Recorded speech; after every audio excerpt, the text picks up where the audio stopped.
Hi Scorpio, welcome to September. This is Teresa from tarotbyt.com. And before I get started with your reading, I want to call in some good energy and create some sacred space. And I want to say thank you for liking and subscribing to my channel.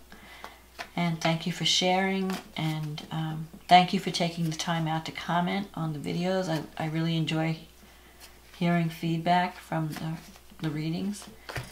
And also for those who have ordered readings, thank you for your support. I've enjoyed working with all of you. And I'm glad to be able to help people with these readings. So you've got, what's coming up? We've got a Virgo new moon on the 9th of September. And a full moon in Aries, which is happening on the 24th.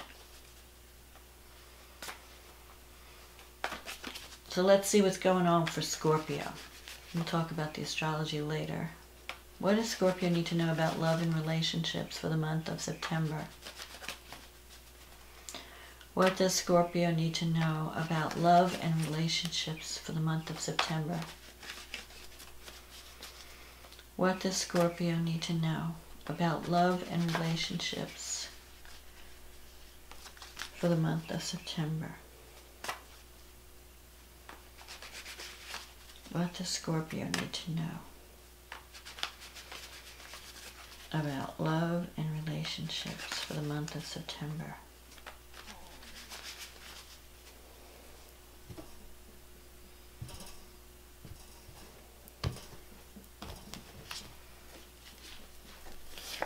Three of Wands, Strength, Queen of Swords, the Wheel of Fortune, the Four of Swords, Six of Pentacles, the High Priestess, the King of Pentacles, the Nine of Wands, and the Ace of Cups. Okay. So with the Three of Wands, this is a card of teamwork, partnership, ships coming in. So you may have planted some seeds in last month. Maybe you started something new, and now you're starting to see the results. You're starting to see, like if it's a relationship, it's starting to show promise. If it's a business partnership, you might be working as part of a team.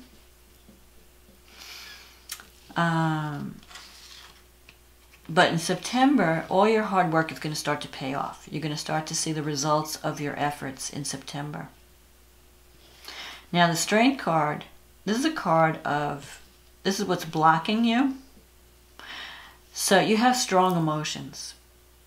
And sometimes you might overreact to certain things. So the Strength card is a card that's saying, don't overreact. Control your emotions. Control your reactions. Try to stay calm. Because you're a very passionate person, sometimes you could just overdo it. Your responses could be overwhelming. So it's a card of learning not to go to like, it's taming the beast within, taming your emotions, so that you control your emotions, they don't control you. That's what the lion represents. The wild side within us that can get out of control unless we learn how to tame it. You could also be dealing with someone who has strong emotions that fluctuate. They go to extremes of emotion. So if it's not something that's within you, it could be a partner that's having problems with controlling their emotions, controlling their anger. Because sometimes the Strength card can represent anger issues. Like you might be feeling really angry or aggressive or wanting to be very ambitious. And so you just have to tone it down. Or you're working with someone who has a hard time expressing anger or dealing with anger. They blow up.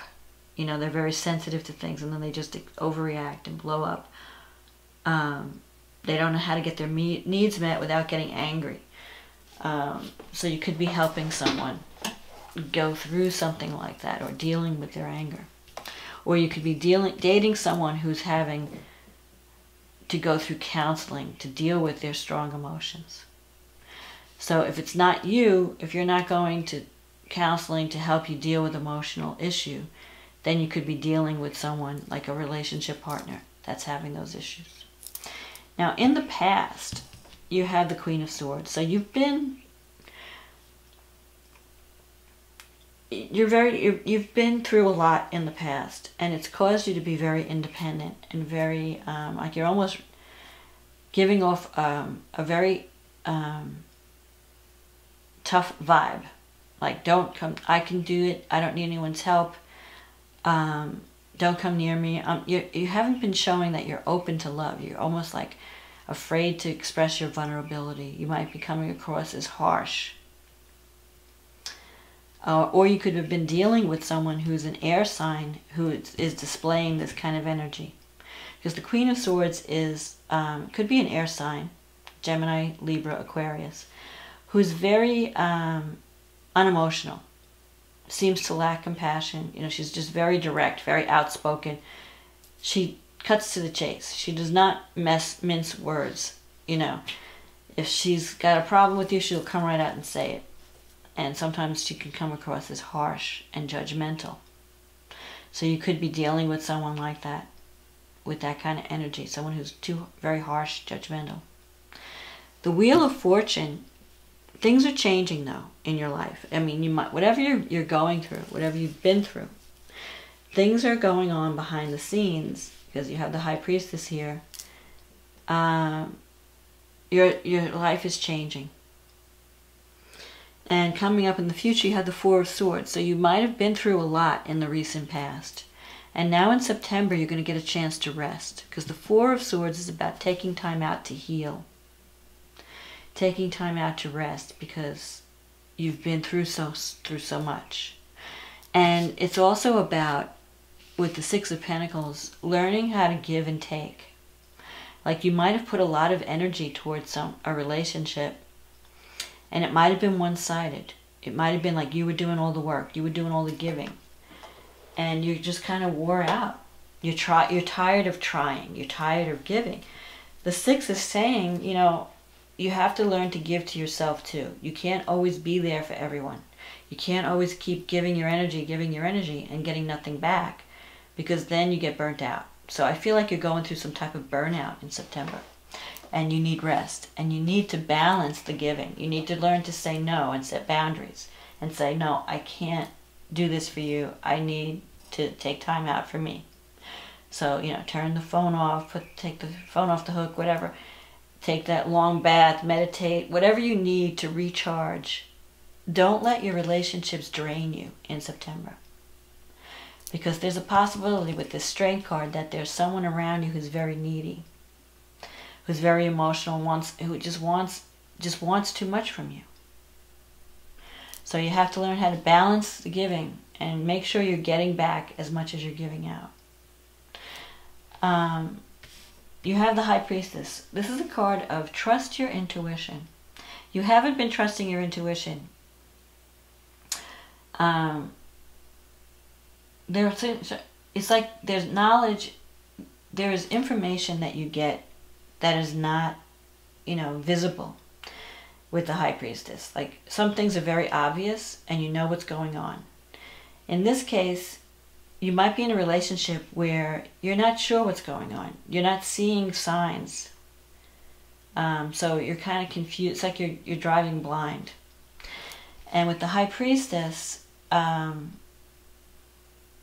have to trust your inner guidance to help you navigate this relationship, because the person you might be dealing with is very secretive, or you just don't know what's going on with them. You can't read them.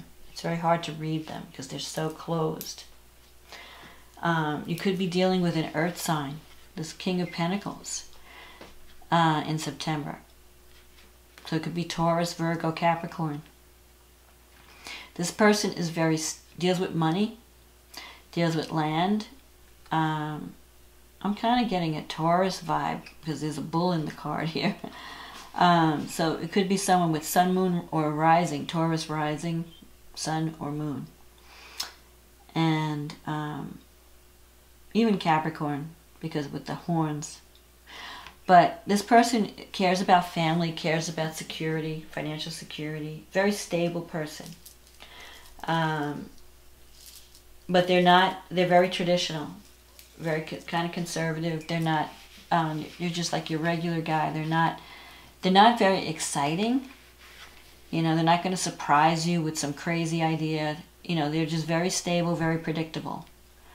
And you would like that, Scorpio. You like that. It could be even a Capricorn. But it's earth energy. Very down to earth, very practical. They take calculated risks. They're not like one to jump off a cliff without thinking. So you have some stability in a relationship coming up in September. You might be connecting with someone who's very stable, very dependable. With the Nine of Wands, this is in your wish fulfillment. Something that you thought was completely done and over may come back for another round. Because the Nine of Wands is about, you know, being prepared to deal with an issue again. It's something that you thought was resolved. Okay, I'm done with this. It's coming back. So so be prepared to deal with it again. And the Nine of Wands is also a card of, you know, you get the Nine of Wands when you feel like I've been working toward this, and I'm not getting anywhere, and I'm ready to give up. Well, the Nine is saying don't give up. Just try a little harder, just a little bit longer, and you're going to get your wish. Because the Three of Wands shows the ships are coming back. You know, like in the Two, you plant the seeds, you send the ships out, and you don't know when they're going to come back. You're not, you know, so you're waiting. Well, now the wait is over in September because the ships are coming back in September. So don't go to extremes of worry or emotion. You know, you might be making yourself crazy thinking, well, when is this going to happen? When is this going to happen? That, you know, the Strength card. Your emotions are all over the place. The Nine is saying just keep holding on. You know, don't give up yet. Because you have this Ace of Cups. The Ace of Cups means a new beginning in love. That's the outcome. So there could be love in September.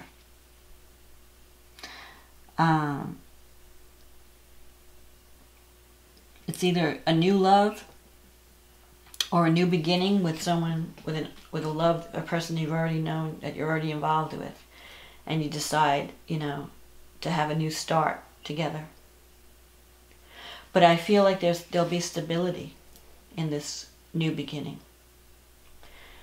There's a lot of emotions wrapped up in this relationship. This relationship brings up strong emotion within you. So you have to control your passion, control your anger, control your reaction. Don't get all worked up over this. Just stay calm and trust the universe. Your ships are coming back. So let's see. You have the new moon in Virgo.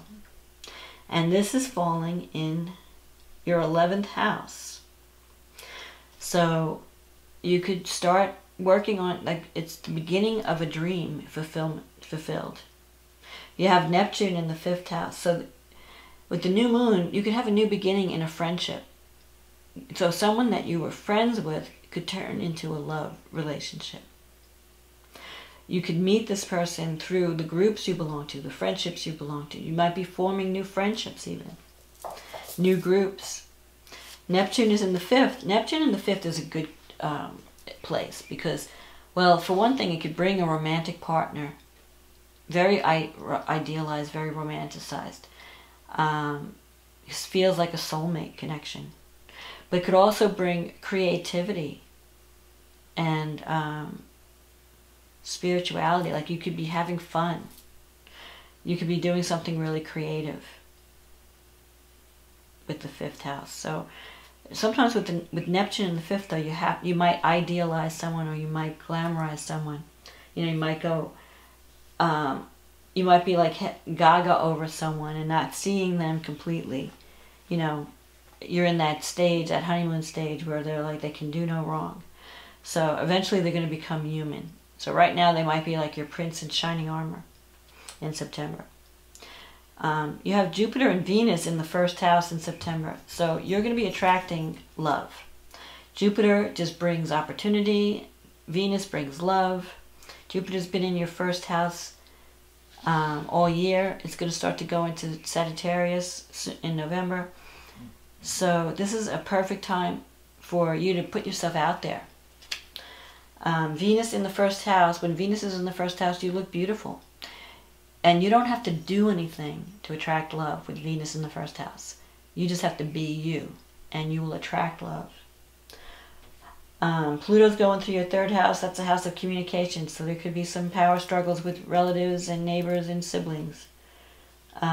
Or you're getting your voice. You have to be careful though. With Pluto in the third house, you have to be careful of your method of communication, because you may not even realize it, but you are coming on very strong when you communicate. You might find yourself yelling at people.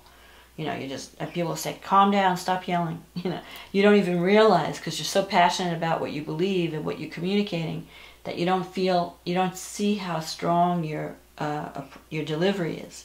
So you want to control that a little bit. Uranus is in your seventh house, and Venus is opposing Uranus. That could bring sudden love, sudden changes in a relationship, sudden new love, excitement, unexpected, you know, out of the blue, someone called you up, come on, let's go out, you know, and you would have never expected it. And something, so it's whatever you're expecting, you can't, with Uranus, you never know. So if you think this is going to happen, something totally different might happen that you would have never dreamed in a million years. Mars is in your third house, so yeah, you have to be careful with communication and also travel. Don't rush where you're going,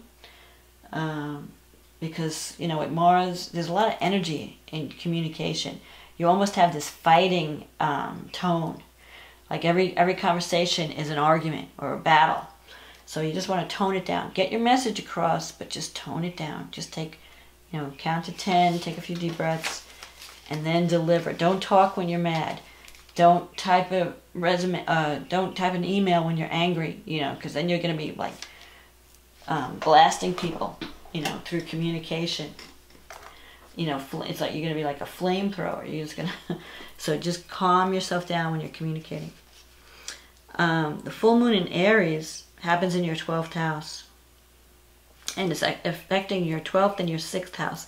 So something connected to work or your health or even your psychological health is coming to completion.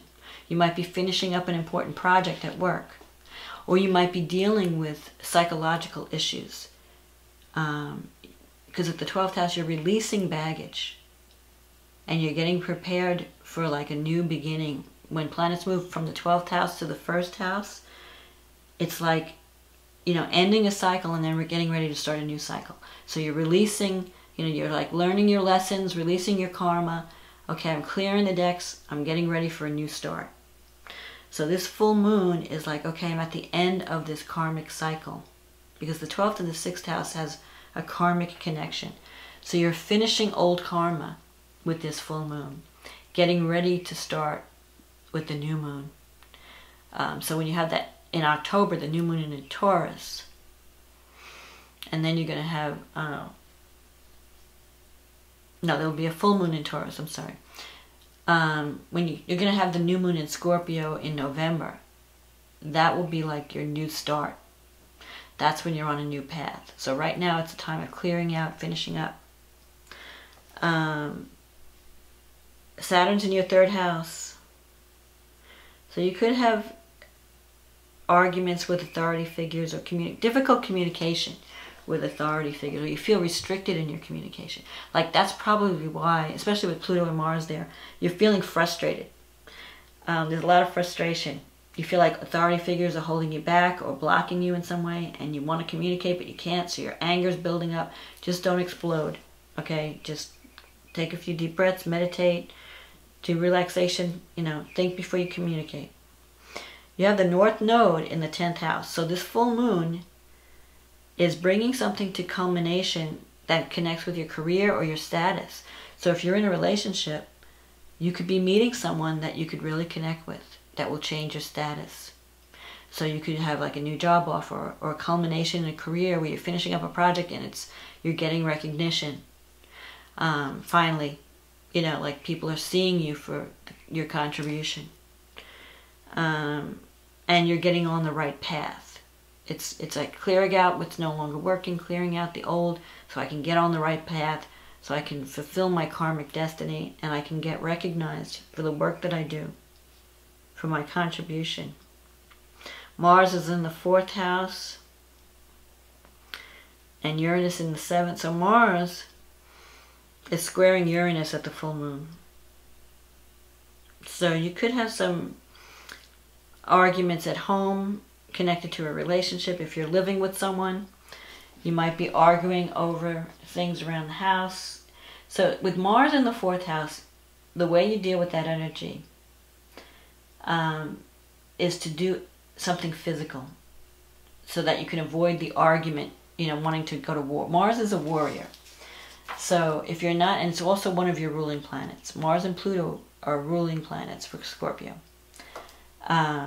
So if you're not having sex, Mars is about sex or aggression or energy, exercise, action. So if you're not like exercising or doing some physical work, like working around the house, doing cleaning, clearing out, whatever, you could be arguing with someone because you have this repressed energy that you're not expressing. So you could be taking it out on people at home. So that's why you want to release your anger in healthy ways. So go out and go running, or do it some exercise, do something physical, so that you don't take that energy out on your partner through arguments. Now with Uranus in the 7th house, it could bring a sudden relationship there's a lot of sexual tension. So, and also with Mars around and squaring Uranus, you don't want to, you know, be careful around the house. You could have, like, you could be rushing around the house and you stub your toe, you bang into furniture, you slip and fall on it or something. So just don't rush, because Mars is like hasty energy, and sometimes it can cause accidents if you're not paying attention. If you're so like worked up about something and, you know, you break something or you trip over something, it could happen when Mars and Uranus are square. This is one of the, you know, Mars is, every time Mars and Uranus come together in a square pattern, I mean, it's not as bad as having it in your travel houses. So you just want to be careful that you're not hasty, that you just, you know, take your time and don't let your anger cause you to have any kind of accident around the home. Like, you know, you could be slicing vegetables and cut your finger, or you could be breaking something, you drop a glass because you're being careless, you know, you're angry with someone and you bump into the table.